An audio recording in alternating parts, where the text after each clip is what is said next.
All right. Hello, everyone, and welcome to our September Products That Count webinar. We are thrilled to have you join us today for an engaging session on the role of creative confidence in product leadership. Creativity is one of those things that is often maybe overlooked as a skill for product leaders, but in today's rapidly evolving landscape, particularly with the rise of Gen AI, it's more critical than ever to harness this powerful skill. But before we dive into today's discussion, I want to share a few facts about Products That Count and our community here. So we are a community of over 500,000 product managers reached.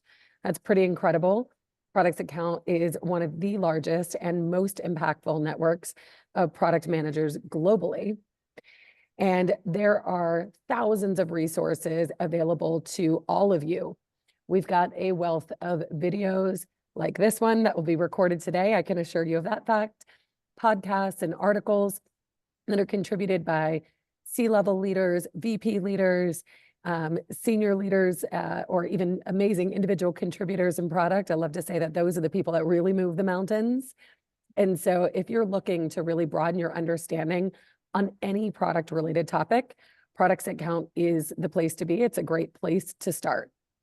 Now, my name is Denise Hemke, and outside of my role as the San Francisco chapter lead with Products That Count, I am the Chief Product Officer at NeoGov.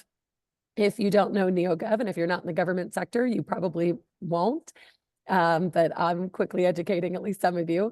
We are a robust HCM platform and public safety platform really tailored for government entities, really making sure that we are purpose-built so that they have a seamless experience that is tailored exactly for their specific needs.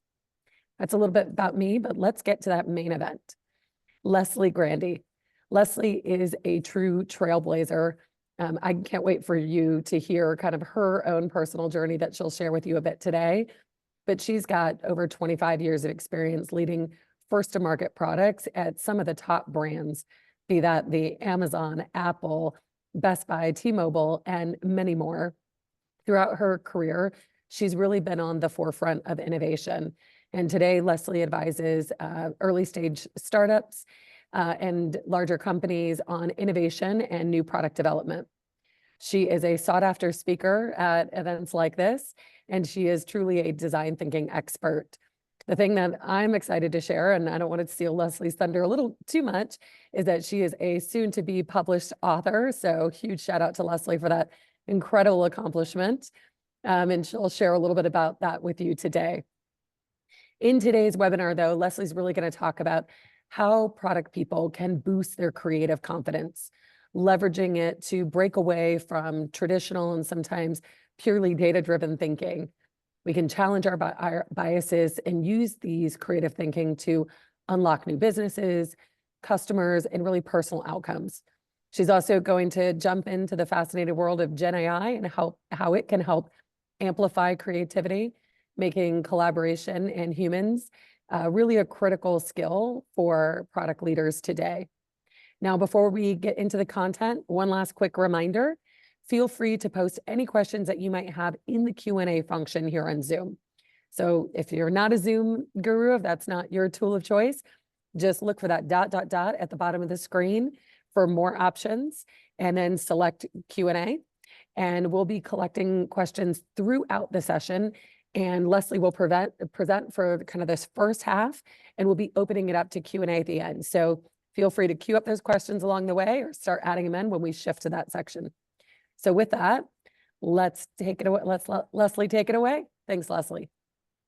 Thanks, Denise. That was a very kind introduction, and I'm really delighted to be here. I'm a huge fan of this organization, and I'm amazed that over the 25 years of my career in product, how product management has spawned so many communities of interest around being a better product manager. When I started back at VisioCorp in the late 1990s, there wasn't as much understanding of the product management function as there is today, thanks to many of the leaders that Denise and others have hosted on this show. So I'm honored and inspired to be here today, sharing the story with you. I want to talk a little bit today about, I got to figure out, there we go, how I do this get to the next slide here a second on this situation. I'm struggling a little bit here to get one technical thing moving. Hang on a sec. I wonder if I enter full screen, if that will help me move the needle. I'm not able to do that yet. So And we could tackle back to the other of you, Leslie. I think yeah, I'm still that's more struggling to important. figure out, what one quick second here, how I can get to the screen share that will let me flip through the slides. So let's try that. But I don't know why. Let's go to home here a second and see what's going on. Apologies for this. I thought we just tested it and it was going to work fine, and now it's not. Story of, again, all product I leaders know, right? ever, Every of single victimized. time you want something to work, this is what's going to happen. All You right. didn't make your offering to the demo gods, right? I know, right? What did I do wrong is what I'd like to know. So let's see. How does one get to the next? Oh my. All right, I'm going to figure out what to do. There we go. We got an agenda, so that's good. Somehow we got, okay, this is working. Now I just need to go Zoom. All right, mission accomplished. Got it. So let's talk about. Hey, Leslie, can you just yeah. hit share? Oh, I thought I did already. Golly, this is what I thought I had done. All right, so going to hit share. Do it again. How we doing? We're rocking and rolling now. We're in business. Okay, great. So I'm going to do a quick stop here at the myths of creativity. This is really important for us to sort of talk about, because I think over the years as I led product teams, it's been very clear to me that people hold these false idols about creativity that really prevents them from expressing themselves creatively. And I want to make sure we spend a few minutes there. We are going to talk about the role of human creativity in the age of age of Gen AI. The goal here isn't so much to tell you how to use Gen AI as a product manager, but to use Gen AI as a creative human partnering to get inspirational output, novel ideas, and spark some original thinking. And we'll talk about that a little bit more. There are things that you can do to build your creative muscle. I think a lot of people think they need to be enabled in some corporate environment to really express themselves creatively. And I think sometimes it's really having the confidence in your capacity to think creatively that people underutilize in product management. They're focused on backlogs and meetings and retros and all the things that they have to get done.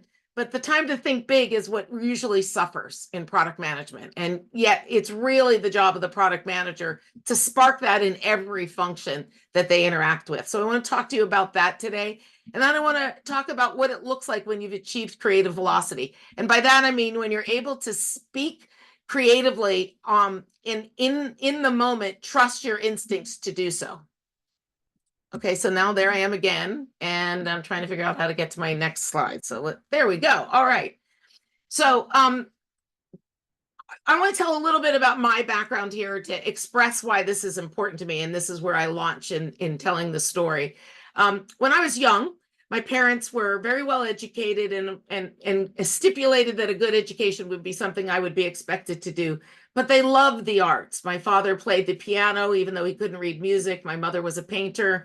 We spent time at the ballet and the opera and museums. And I wanted so desperately to find my medium to express myself creatively because both my parents did.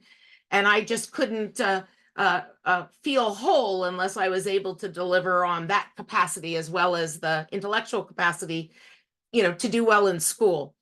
So they put me in every type of class you can imagine, a drama school, art school. I tried every possible thing I could to find my medium to express myself. And honestly, I failed miserably at all of them, and largely because I believed that creativity would only manifest through art, and that it was this talent that you had to have to be creative, and it was something you would be born with, and it was really just about searching through all of the various artistic mediums to find your voice. And really what that did was crush my creative confidence, my ability to think that I could be creative. So I went to film school, but when I graduated, I took a job on the production side of the film industry, and I worked for film directors like James Cameron and Brian De Palma, and I was running their production companies and helping with the production execution.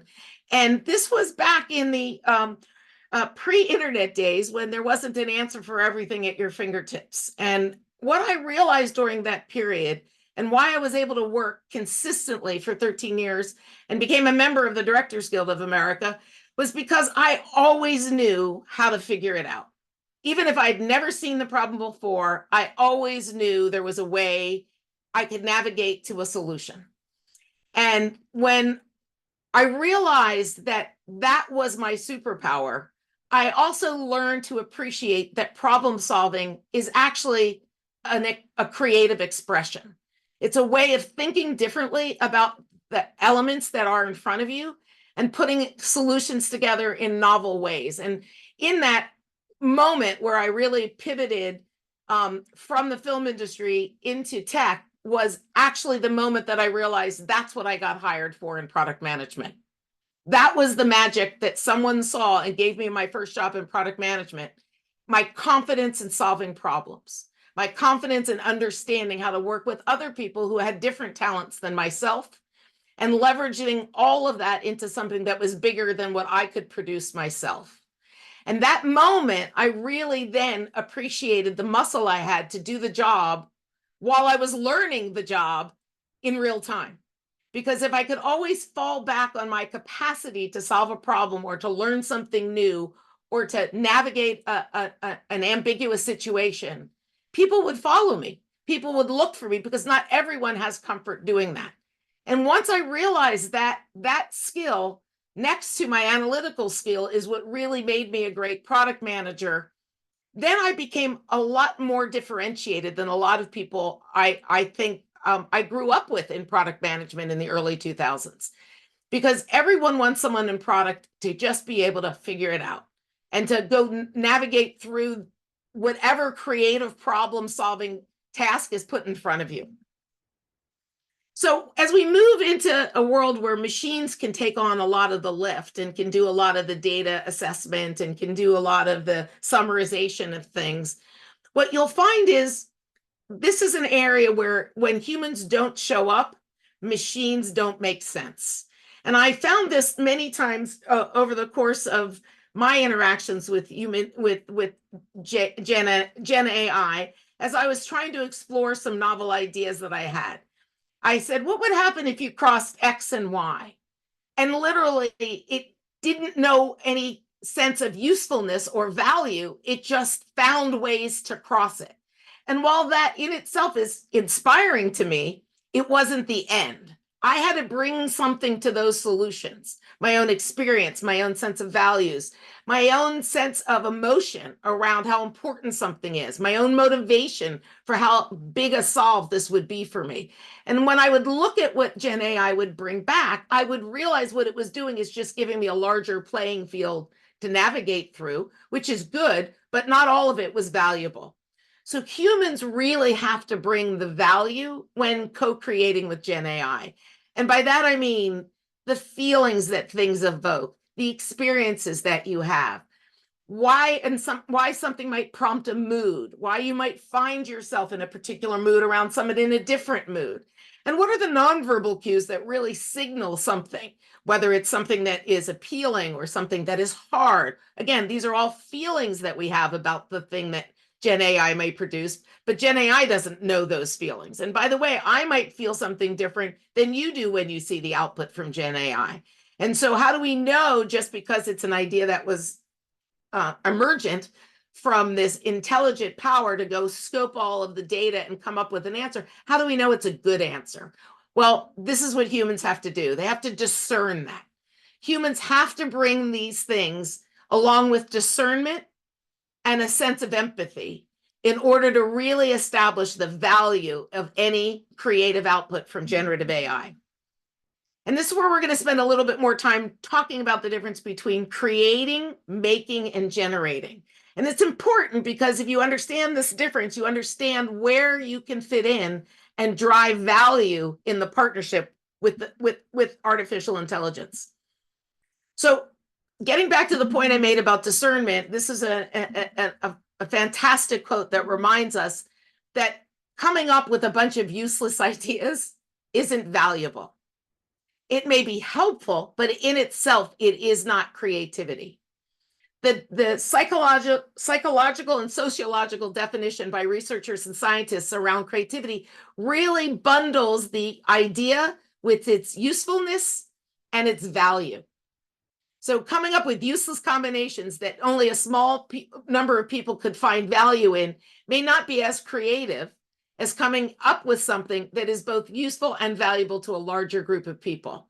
And the only way to establish that out of AI output is through discernment, is making sure that what the idea is actually meets the human experience.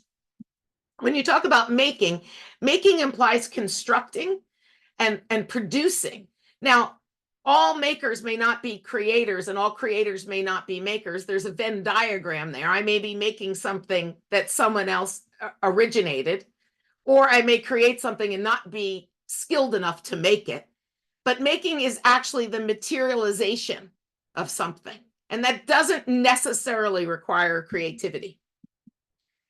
The same thing with generation. When we talk about generation, there's a systematic way that happens, whether it's on a manufacturing line or whether it's in the machine.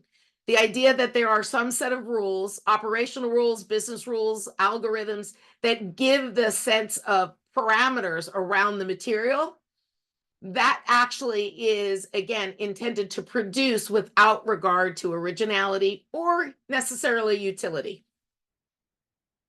So when we talk about creative velocity, what's really important is the ability to quickly and efficiently originate new and innovative ideas that are both useful and valuable.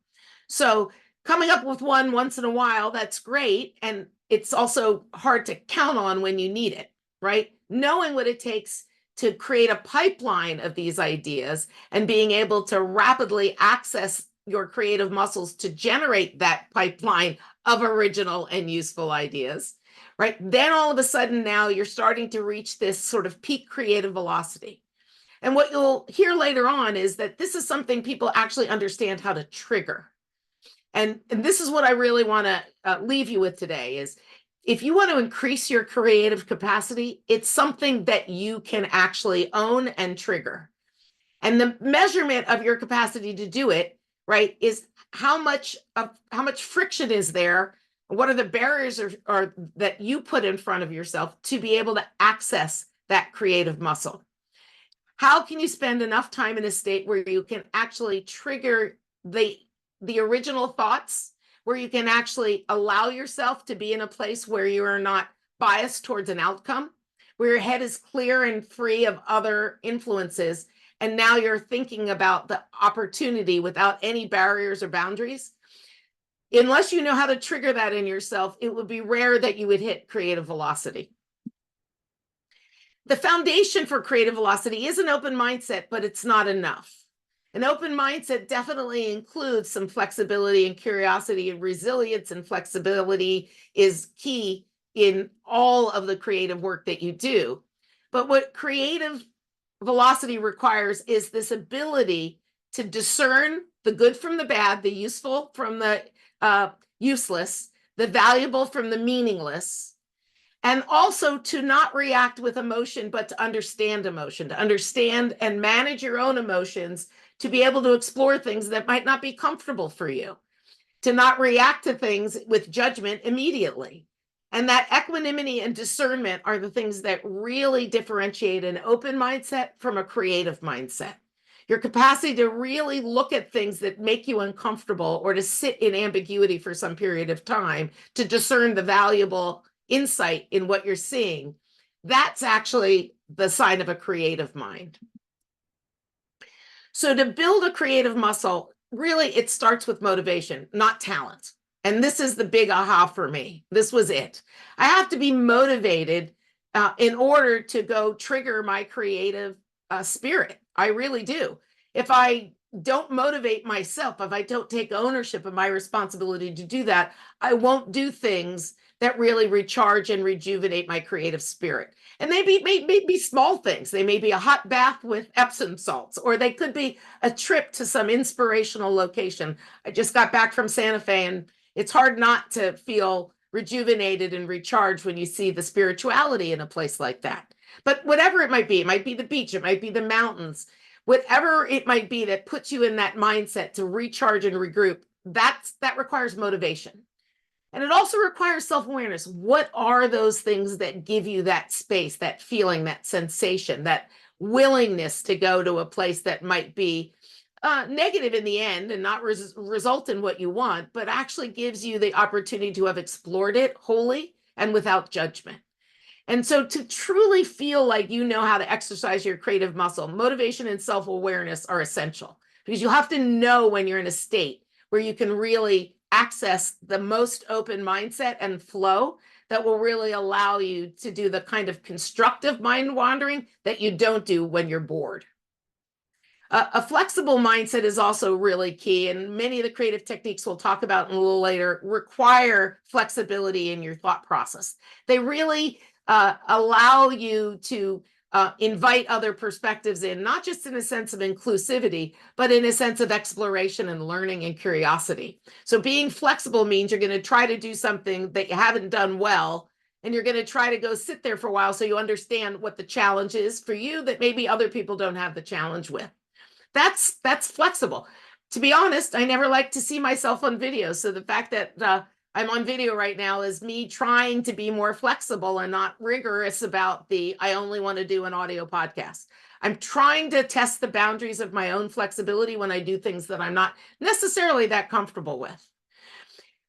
Practicing. It's just, it's a thing like any other muscle that can atrophy. If you don't give yourself the time and space to exercise your creative muscle, 9 times out of 10, you will only lean into the side of your brain that does analytics and insights analysis, and you just won't get the benefit of bringing bigger vision to the table to solve the problem. So this one's really important. This isn't something you do one and done. It's something you have to feel that you can at any time find a way to practice and feel good about what you're practicing and not feel like it's homework, because creativity should feel fulfilling and satisfying. So what are some of the things that you need to think about in the techniques? And we'll talk a little about some of these things, because this is really about your cognitive abilities and waking up your own cognitive abilities to see things differently, to see things more broadly, to question the status quo, to see opportunity. And the way that you can do that is by using some very tried and true techniques to sort of test yourself and stretch yourself. I love to say the MacGyver mindset, because it instantly says to people, oh, this is a guy who can invent anything out of 2 pieces of straw and a chewing gum and a mirror, right? Well, why is that interesting? Well, what's interesting is because everything is the sum of its parts. And when you can deconstruct things and let go of that functional fixation on what something was designed to do, all of a sudden, alternative uses become available to you. And all of a sudden, your thought process opens up to look at what you have available to you to combine into something original and valuable. And the MacGyver mindset really unlocks the biases that prevent you from seeing new ways of doing things. And so there's some definite exercises and practices that you can do. And one of the greatest creativity tests that has existed and endured for almost all the research that I've seen is this alternative use test, where you take any object and you deconstruct it to think of all the other things it could be useful for. So again, simple practice you can do on your own, doesn't require a team meeting or an offsite. This is something that you can look into and practice in order to help you let go of sort of the fixations that might be blocking some solutions. Combinational and combinatorial creativity has been around forever, and it's the most accessible form. If you think of combinational, it's a mashup. What happens when I put a doorbell and a video camera together, or a spoon and a fork, and now I have a spork, right? These things are where anyone can innovate, right? Putting things together and marrying them together. It's the easiest and most accessible form of creative thinking. If I took 2 things and I gave it to Gen AI, it could come up with 50 things that you could do with things you could put together. Maybe 49 of them would be useless and 1 would be interesting. And I tried it. I tried to use a colander and a toothpick, because I always hate cleaning things out of a colander. And I thought, I wonder if AI would figure that out. And I put in mash up a colander and a toothpick and come up with a new product. And it came up with a bunch of products I would never buy, And then I said, no, but my problem is really around cleaning it. And I had to give it more insight for it to narrow it to something that would be useful. So creating the combinations isn't hard. Creating useful combinations takes practice. Combinatorial creativity is when you actually take things that are from faraway domains and you put those together to create an entirely new product. Think the Gutenberg printing press, right? That actually had nothing to do with printing. It was a wine and olive press that was combined with other ink and pen materials. And in that, two domains came together to create something that was revolutionary in terms of printing and production. So combinatorial is a lot harder, but it's also where greater innovation may lay. Greater mystery may be in what two things you pick to put together, but the idea of them coming together in a way that produces something unique, that's really inspirational. And there's been things throughout history where you're amazed that somebody thought to put a wine press and this ink together to actually create a printing press. Analogical thinking may be my favorite. I think it's the easiest way to communicate new ideas by looking at other areas where people are exploring ideas and have solved them. And it's always interesting because it may be in an area that has nothing to do with the domain you're looking at. And a classic example here is when you're looking for a solution in nature for a human problem. And one of the great examples of this was swarming drones, when military maneuvers were being designed for how drones could swarm. Looking at how insects swarm really gave people an idea of how to invent and navigate that solution in machine land, right? Out of nature into machines, taking what worked in nature around how something might swarm an enemy, and then using that and saying we're replacing the insects or the antagonists in nature with machine-made drones, and we're going to accomplish the same thing when we send those drones off to attack something. And it could be a forest fire that they go off and attack, but the idea would be that they're swarming it in a method that they derived from the way that nature over the years has evolved for these insects and animals that swarm. Another example is that people have learned how to fight cancer cells within bodies by looking at how people used to swarm and storm walled cities and enter the walled cities, and how they were able to break down the walls and enter the walled cities to attack them. So attacking cancer cells as a solution was partly informed by how people used to manage a military assault on a walled city back in ancient times. So the analogical thinking approach really introduces a new perspective. And the more distant the domain is that the analogy is made from, the more likely, as in combinatorial creativity, that solution may be really inventive. Paradoxical and opposite thinking is awesome. I love this because it's changed a bad behavior of mine into something that's a creative behavior of mine. My bad behavior is I used to ruminate. And I used to think of all the bad things that could happen, until I learned that if I did that in a particular way in this technique, I'd actually make more successful choices. A type of thinking called inversion thinking is something that allows you to imagine the worst that could happen, not so that you kill your idea, but so you design into it an avoidance of the worst that could happen. How do I protect against that so that my idea has time to thrive and survive? And so inversion thinking really gives you the opportunity to take those negative ruminations and turn them into your ally in creating a solution. In some philosophies, Stoicism is one of them. The idea is called premeditation of evils. And if I think of what could go wrong, I can practically plan for avoiding what goes wrong. And then the last thing is flow. I don't know where you find your flow, but I always find mine in the shower. And the reason it works is because flow comes when your body or your mind is doing some activity that it knows to do, but it doesn't need its full capacity to do it. And so flow can come where other parts of your brain now can start pulling things up from the subconscious and put these unrelated thoughts together, because you're still paying some attention to the task at hand. Walking in nature is another great example. You need to make sure you're walking safely. You're not going to trip over roots or rocks. You've got to keep your eyes alert, perhaps, for wild animals or people in your party who might stray away. So there's enough of your attention that's focused on the moment, but it doesn't take all of your cognitive power to solve that. And so your mind can wander productively and thoughtfully. And often thoughts lead to other thoughts, because within flow, you sort of lose track of time and you're not constraining yourself with parameters or boundaries. So practical exercise, I won't go through all of these. I want to just highlight a couple of them and ones that mean a lot to me. So you'll see the second thing, Google them. You'll be able to Google them. Scamper is an easily Googleable technique. It's a great technique to practice. Again, many of these are things you can do by yourself, so you don't have to worry about organizing up a group, but some of them are better when you do them in a group.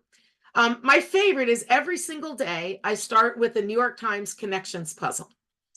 And there's a particular reason why. If you've not done this puzzle, you're asked to put 4 groups of words together out of 16. So 4 groups of 4 words, and you're given 16 words. And you have to find out what those 4 words have in common. And it could be anything from somewhere embedded in that word is a Greek letter, or somewhere embedded in that word is a human name. Or it could be that they are words that precede another word. So you could have a word and then the following word could be pound, could be dog pound, right? So things around these words are not obvious. And so when you see a collection of 16 unrelated words, grouping and organizing them by finding things in common is such a great creative exercise, because it continues to make sure that you don't constrain your thinking to only looking for synonyms or only looking for things that are all fruits. When I look at these words, sometimes I'm more inclined to put a word with another word because it sounds like they're both cuts of meat, but then there aren't 4 of them. So I know that wasn't right. So now I have to step back again. And so the activity takes me no more than 5 minutes. It is just like a palate cleanser for the morning. It helps me get my day started without thinking about a work problem or a world problem. And it puts my mind into a condition of being more open-minded, because I realize I don't get it all the time. And when I don't get it, I always learn what I missed. And that just really inspires me. So it's one I recommend for everyone. It's in the New York Times Play app, Games app, but it's also in the main New York Times app. But you can go look online, and people are producing these kinds of puzzles everywhere. It's just an awesome way to help break your linear thinking. Habit stacking, you can always change a habit by putting it with a habit you like. Pairing a bad habit with a good habit is a way to change the bad habit more than it is a way to change a good habit. Lots of studies about this. Google habit stacking. I think this is a place where you need to start to find a habit that will help you build creative muscle. So you're going to need to find some time in your day where you might normally be doing something that feels a little taxing and offset it with something that feels really nourishing. And that habit stacking is something that's really important. 6-word stories, I'm just going to spend a second on. And this is really to drive home the point I made earlier about meaning and emotion in generative AI creativity. When you talk about 6-word stories, think of this story. It's the legend that Ernest Hemingway produced this story, and it started this parlor game. And the story he concocted was for sale baby shoes never worn. And you hear that story and you think, oh, that's so sad. Something must have happened. Or you think, like I would, oh, my in-laws gave me the ugliest baby shoes. I can't wait to resell them and get what I want. The idea is I could bring something different to that story than you could. And that's where meaning and emotion really matter. And so I really think this is a great skill to practice. Think about a 6-word story and tell it to someone and see what they hear when they hear those 6 words. It's really going to open your mind that people bring meaning to narratives they hear. And that's really valuable for product management, to recognize that each word matters, and words collectively give somebody an emotion you may not have meant. So practicing 6-word stories, I think, is an awesome, again, individual tool for you to work on in helping build meaning into the narratives that you tell as a product manager. You can also Google Exquisite Corpse. It's another great party game to do. You don't even have to do it. But if you have an offsite with the team, this is a great offsite exercise. Consider it Mad Libs for art, where people are able to build a corpse, a human body, but nobody gets to see anybody else's part. And then you see what came together when each individual part is shown and revealed as a single whole. So again, trying to stretch your way of thinking of things and give more meaning to the things that you put there, and making sure that the meaning you put in is the meaning your audience or your customer is getting from what you do. We talked a little bit about equanimity. I struggle with this myself. I have to be, honest. I am not a poker player. Everybody who ever worked for me would tell you what it is I'm thinking at any moment. It's terrible skill. I have to work on this all the time and be much more aware of managing my visible reaction and emotion. And so I created this framework to help me make sure that I understand where and what is causing it and what has to happen in order to fix it in myself, by fix my reaction, fix the way it changes. I told a story once to someone about how I was so mad that I missed a ferry that for an hour and a half, I just pounded on myself because I didn't look up the ferry schedule. And my friend said to me, "You should get some help for that." And I was like, "Oh my God, you're right. That was an hour and a half wasted. That's really wasteful time. I need that hour and a half back to do something more productive." So if I can understand what's driving it and I can manage it, it doesn't mean I won't feel it initially, but I can reduce its impact on my creative thinking capacity. Instead of thinking about what am I going to do, instead I just beat myself up about it. That's not productive, and it's certainly working against my capacity to be creative. So if you think about whether this is something that you're feeling yourself or whether it's something that a larger group feels, you might take a different action. If it's something that actually is structured and related at a system level, again, you might take a different action. So being able to see what the cause was and what the scope of the emotion you're feeling is really a great place to start. But then what do you do about it? Well, I actually created a GPT that really helps me understand a course of action I should take based on my describing a situation, and then it giving me the right behavior modification, things I can do, whether it's mindful things or whether it's physical things. And it really helps remind me, as I need that constant reminder, that I'm in this segment, it's out of my control, so the best I can do is this. Or I'm in this quadrant and it's totally within my control, and in order to preserve my creative capacity to solve that for that emotion, I need to do this. And so I think having a tool you can lean into to coach you towards a more equanimity in your mindset, that balance that you want. I think if you can do that, you're going to find you'll access that creative muscle a lot sooner.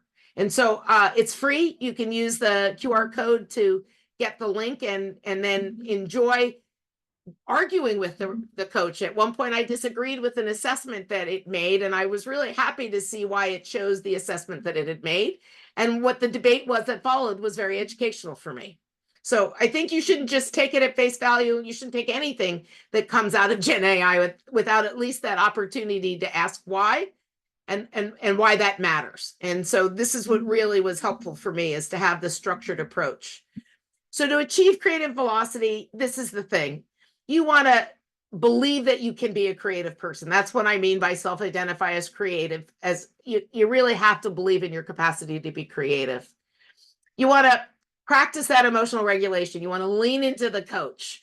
And you want to talk about, there's also a lot of GPTs around managing habits. You should look at some of them and see if that can help you reframe some of the behaviors you want to change.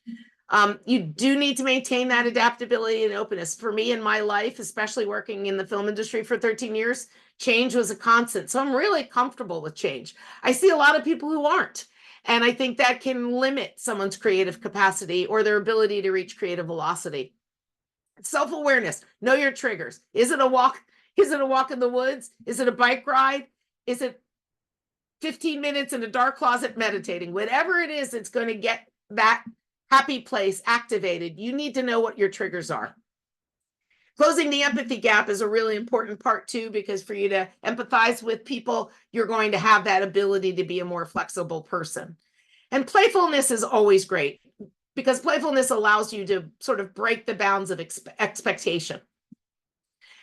When I was writing my book, I talked to a lot of people who I found inspiring over my career and who I always saw as creative leaders. And some of them you might recognize, like Scott Belsky, and Jay Samit was the chairman of executive vice chairman of Deloitte Digital. Sheila Andreen is the founder of IndieFlix. And I always wanted to see what did they have in common, because they aren't all the same and their path wasn't the same. But the things that they all have in common is every one of them tells stories about how they love to learn, how they love to fill the cup up with new ideas from other sources than what they typically do. Their comfort with curiosity is just palpable. Failure and an acceptance of failure is a given, and it's so easy to say, but there was one story that my friends who were the writers of MacGyver, who I interviewed, told me that I just want to make sure you have before we wrap up. It is, they tell the story of if you can't find your keys and you go to the place they're always supposed to be and they're not there, is that a failure? And then you go look at another place and it's not there. And now you're really failing because you're late, you're going to be late and you're feeling really bad. And so you go to a third place and it's your keys are also not there, but you see your gym shoes, and then your gym shoes make you go, oh, that's right. The last place I had my keys was in my gym bag. I'm going to go to the closet and get my gym bag, and there are my keys. Was any of that a failure when you look at the entirety of the outcome? It's an oversimplified example, but it's a really great example of the need for resilience and understanding that failure is only failure in a specific context. In the greater scheme of things, it's a launch pad, perhaps, for a new solution. So every one of them had a story to tell, and some of them will be in the book that you'll enjoy. They know their triggers. They know all how to get the flow state. They talk about the messy part as the fun part, which I think is great. Several of these people have artistic talent, which they use also to sort of be playful and do some of the things that they can't do in their corporate jobs. And they all will tell you how they've dealt with the things they can't control and focused on the things that they can. And all of that gives them that equanimity that makes them effective as leaders. So to wrap up, I have a Maven course that I'll be launching in the beginning of the year, which will give a much more deep dive on some of the techniques we discussed early and some of the tools, and give you some opportunity to practice. So you can certainly join the waitlist for the class, and we'll publish the dates probably before Thanksgiving. But I wanted to just let you know as well that if you do sign up for the class, you will get a copy of the book for free. So that is something that we'll be including it. And the book is actually going to be available for pre-order within the next week. It's up on Barnes & Noble right now. It's partially up on Amazon. The book will be out on May 6th in all the bookstores, but you can sign up for a pre-order now. And if you want to be notified when it's fully available on your favorite platform, definitely go to my website and you can give me your name. I'll let you sign up and I'll notify you when it happens. Anyone who signs up for pre-order will get bonus content. And by what I mean in bonus content, there was more content than I could put in the book based on the deal that I had with Wiley for the length of the book. So you're going to get to see a lot of additional content if you pre-order, because I'm going to make that available only for people who purchase the book. So with that, I'm wrapping it up. I hope I left a little bit of time for some questions. You did. And Leslie, I have to say, you want to talk about two opposites getting married together, Gen AI and emotional regulation. I mean, that's why I did it. I felt like if you could do it within the tool, right, you would actually see how the conversation is what matters, right? Totally. And not the output. And so that's why I did it. I thought this has got to be an opportunity to really, like you say, marry something in a place for usefulness. And it's been so helpful for me. So I'm glad you like that. I love it. It gave me a good chuckle, not just the first time we talked about it, but this time too. Well, for those of you who are still with us live, which is many of you, please post your questions in the Q&A section. And I'm going to get Leslie started. Cool. Leslie, I'm curious if you could share a story where this like superpower of creativity you feel like really helped you unlock a solution at work, whether that was a new business, a product idea, and maybe just give us a little bit about how that idea was born. Yeah, so when I was at T-Mobile, I don't know if anybody on the webinar will remember this product because it taught me so much both in first to market and failure, I have to say. But it was a great idea of a product that everybody said was a great idea. So from a product perspective, I think it showed a lot of creativity, but it showed some of the challenges with executing. When I was at T-Mobile, we did a lot of customer ethnography, and what we found is the Wi-Fi picture frames were really problematic because they would give them to their grandparents, but then they wouldn't be able to go change the memory card out, and the grandparents never knew how to change the memory card out. And the grandparents loved the pictures, but it would be the next 7 months or whatever before somebody would come with a new memory card. And people would talk about the fact that the grandparents weren't necessarily using, at the time it was MMS, multimedia messaging, because this would have been about 2007, and that they weren't, in a place where they knew how to send and receive pictures on their phone. And so they loved the idea of this frame, but the complaint was that it was static. After you got your first amount of pictures in there, that was all you had. And so we wondered what would happen if you put a SIM card in the picture frame and actually allow people to text the frame where the recipient didn't have to do anything. They would just walk in the door and there'd be new pictures on the frame. And we took it to focus groups and we took it to customers and they adored it. It solved this problem in such a magical and delightful way. The problem in execution was the idea was so great that we were pushed to bring it to market before there was a way for T-Mobile to sell a data-only product. You could not sell, it was meant to be a new customer product, a way to get people to come to T-Mobile, but they could only be a customer if they had a phone plan with T-Mobile back then. And so it ended up only being an upsell and had a limitation as to how many it could sell. But if you could put it on the shelf at a Best Buy or you could put it on the shelf at a Walmart, every person would send it to their grandparents at Christmas.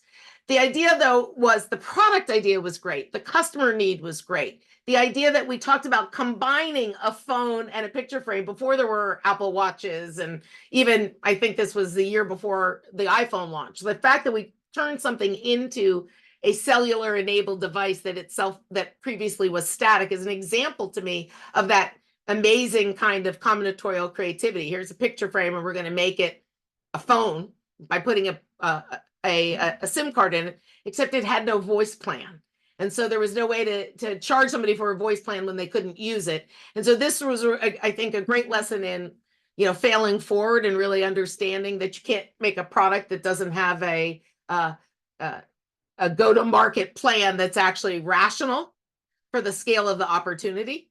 And it's a shame because I think at that point its window of opportunity was gone, but it did have I think a very good example of that combinatorial, what happens if we put two things together to solve this problem. Yeah, I think that is really creative.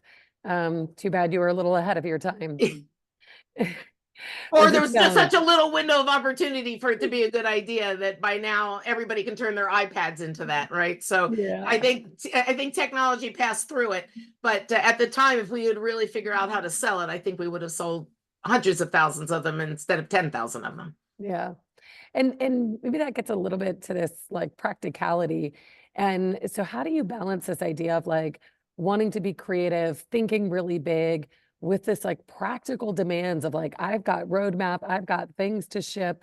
Like, how do you strategize about that? Do you set time aside? Are you doing that on an ongoing basis? That's such a great question. And I think, I used to hear all the time on my product teams, I just don't have the time to think big, right? I'm doing retros, I'm doing, backlog cleaning, I'm doing, what I have to do with stakeholders. I don't have the time to think big. I think number one, it has to, in the environment of work, it has to be something that is dedicated. You can't assume it's going to be woven into your normal day. And so having an offsite or even just putting yourself in a room for a meeting, right, where you're just whiteboarding something out and giving yourself the time. I think it has to be something that's planned for. I think the day, if you're like me and you just want to take care of every task that gets in front of you to move it off your plate, you never find that window. And so it took me literally, when I worked at Best Buy, we had a room on the inside that was a nap room, which I always hated because it made it as an implication that people should need to work so long that they might want to nap at work. I was always wanting people to go home. If you feel like you need to nap, you're here too much. But I would go in there and I would do some meditation, some visualization, right? I would do it when other people might go down the street to go get lunch. That would be my lunch hour. And it wouldn't do it every day, but there would be a time where if I didn't do that, I would feel that somewhat resentful, right? That the day was out of my control. So grabbing control of even that personal time is super important. But if you can do it as a team leader or with teammates, some of these exercises really bring people closer together because it makes them all feel like they could reach that level of creative thinking. And it's so empowering when people are okay to be playful or to be goofy. And some of these exercises, there's this one called Serious Play where you make Lego shaped things out of emotions or experiences, which normally, because they're Legos, you think they have to be things, right? And so having people do that and then talk about why they made it in that shape or why they made it look that way it's not only inspiring, it's also insightful. Like, oh, that's so interesting. I wouldn't have seen that, or I wouldn't have done it that way, or that's so neat. Why did you do it that way? And even that gives you an opportunity to do perspective shifting, which is helpful.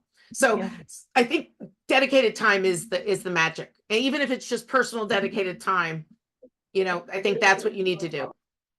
I love that. So I'm kind of imagining in my mind that like if I'm conducting an offsite, just like I may, have icebreakers to like warm people up, kind of get to know you better. I'm probably starting with a couple of these activities to really get the creative juices flowing before you delve into the problems. Yep. And I think, again, they're different ones are different for different cultures of the group, right? If you have a bunch of introverts, it might be fun to try to get them to do a serious play exercise and talk about the thing that they've created, right? So you might want to sort of work against type with some of these exercises to let people feel more comfortable doing something that's not natural. Because again, comfort with discomfort is part of being more creative. Yeah. And maybe comfort with discomfort is sort of also a way of thinking about iteration, right? Sometimes our first attempt fails at something or doesn't hit the mark that we're hoping for. And so we've got to iterate. And so how like, what's your tips for making sure that people don't feel disheartened? They don't lose kind of that creative mojo they're building in the face of maybe some of those failures or iterative cycles? I think a failure that you don't analyze is the failure that you should be afraid of, not the failure that you had, right? The failure that you're not willing to sit there and analyze and look at what I've done differently. What missed the mark? Oh, I didn't do the research I should have, or I hadn't thought about this perspective. And that in itself then makes that failure less bad, right? One of the people I interviewed for the book said she wished we could rebrand failure because it has so much positivity that can be taken from it if it's looked at with the idea of what would I have done differently? What could I do differently? How might I take that learning, that negative, and turn it into a positive? And her point was so many people run from the failure. They don't want the smell of failure, or they don't want the fingerprints on the failure. But if you're actually willing to own the failure, which is the point that was made, then you're really able to go in and see what you can pull from it. And that kind of is the key story too. It's like, yeah, in that moment you didn't get it, but what can you pull forward from it?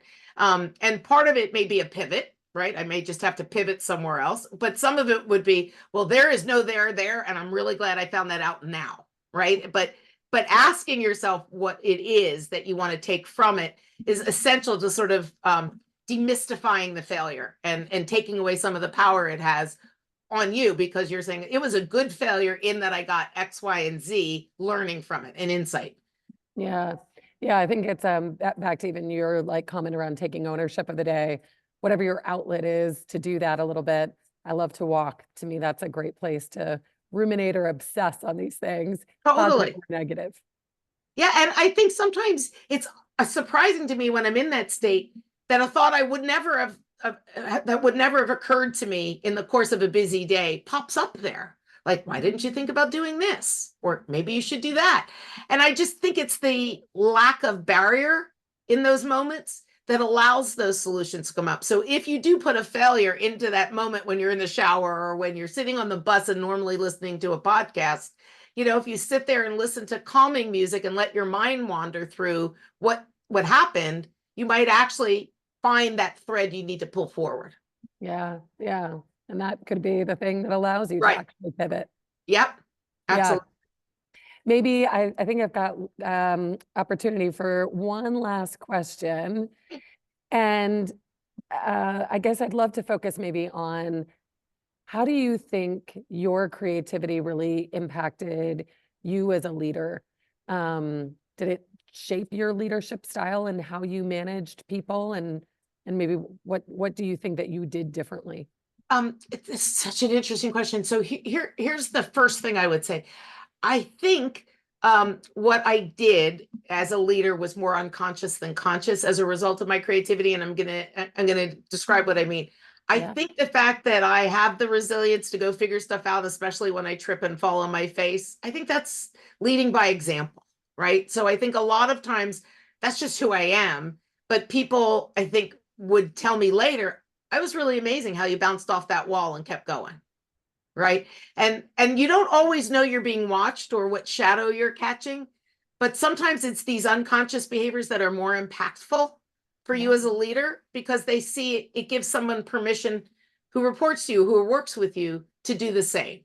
Oh, she sort of laughed it off, or oh, she took that one hard, but that was yesterday and it looked like it hurt her a lot yesterday, but today, right, she's going to try to come back with a new idea or something. So I would say that a lot of time it was the unconscious behavior that had more impact than the conscious behavior. Because my natural propensity to do certain things, I didn't think was special. So I don't know that I was actually teaching people, right? Like I didn't say, oh, be this or be like me. But I think sometimes you do those things and people watch it and they see what result it has.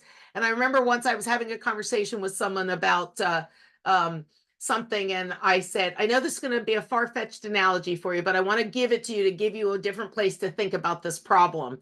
And I was talking about how we wanted to try some things in a way that might be less than perfect for our brand. And I said, well, you know what? Think about the Anthropologie store and think about the sales room in that Anthropologie store, because that is just messy and uncurated and in its work. And then you walk out of that store and that brand is so curated and so beautiful. And so the antithesis of that room, how do those two things coexist in the same store? Well, because they know it got into the store through the Anthropologie buyer. It wouldn't have gotten the sale room if it hadn't. And what conditions it's in now is non-competitive to the person who cares about the curation. But at the same time, the person who doesn't mind working for the deal is going to go in there, and both of them walk out as Anthropologie customers. And neither hurts the other because of the way it's done, right? It's not a sales rack on the open floor. It's in this little place where you have to really, you're going to roll up your sleeves and work. And I think the idea that I could take something that had nothing to do with our problem and just say, these two things can coexist, think about how they can, because that sale room could so decrement the Anthropologie brand, but it doesn't. It brings more people in. So what can you do to sort of look at the dichotomy of what your brand needs to be and use from that learning? So I think sometimes I'll use these techniques to help somebody kind of get out of their own head. But for the most part, I think a lot of it is unconscious behavior. Yeah. I mean, people say, hey, I want to be like this person. To your point, these are the outcomes that they've been able to drive. Who doesn't want to model what great looks like? So I love that. And I love that, like, sounds like you've given your team a lot of permission to experiment through this creativity. And, no idea is a bad idea, right? Like, let's Totally. explore. So, and I just want to, last thing I just want to say about the book, I didn't know I was going to write a book. And I never had the thought of what it would be to be an author. It wasn't that, but I just thought, I have this inside me and I want to see if I can get it out and it resonates. And as I was writing my proposal and passing it around, I kept waiting for someone to say, this is a really cute idea for a blog post, or what are you thinking? And nobody did. They just kept making it better. And that process alone kind of proved my point. I might not have had the idea of the book fully formed when I started on the journey, but I learned a lot by giving to other people to see what they got out of the idea. And the Mhm. idea evolved over time. And the more people, whether it was people I interviewed or people who are on the editorial staff at Wiley, gave me feedback, the more I was like, okay, I'm going to make it even better. And I think that openness, right, and that resilience of, I didn't nail it the first time, but nobody said, go away. So I'm Yeah. going to just keep going. And then I'm just going to keep going. And I think that's what I'm saying. Those kind of behaviors are just more about, it's more natural for me to wait till I really see the wall that I shouldn't go through. And I just don't look for it. I don't expect it. And so as long as I still have the past, I'm going to keep moving forward. And I think that's the beauty of this experience for me is it proves the process is a collaborative one. And throughout the time, just getting back to Gen AI, I went to Gen AI to test. I create a logic puzzle in the book. I put it into into ChatGPT, and it just ignored 4 of the facts in the puzzle. Just ignored them. And then I said, well, what about fact 4 and 5 and 6? And they're like, oh yeah, good point. Did it again. Ignored 2 different facts. So unless I was there monitoring it, and I wrote the puzzle, so I knew what the answer was, I thought this was going to be just sort of like a spell check. And Yeah. instead it just kept getting it wrong. So Yeah. it proved my point about the value of discernment in what you get, because I was the originator of the problem and it couldn't figure it out. Eventually I got it there, but I had to keep prompting it to think about all the facts that I had provided it. So I think just the process of writing this book really it's a great partner, but you got to show up for it.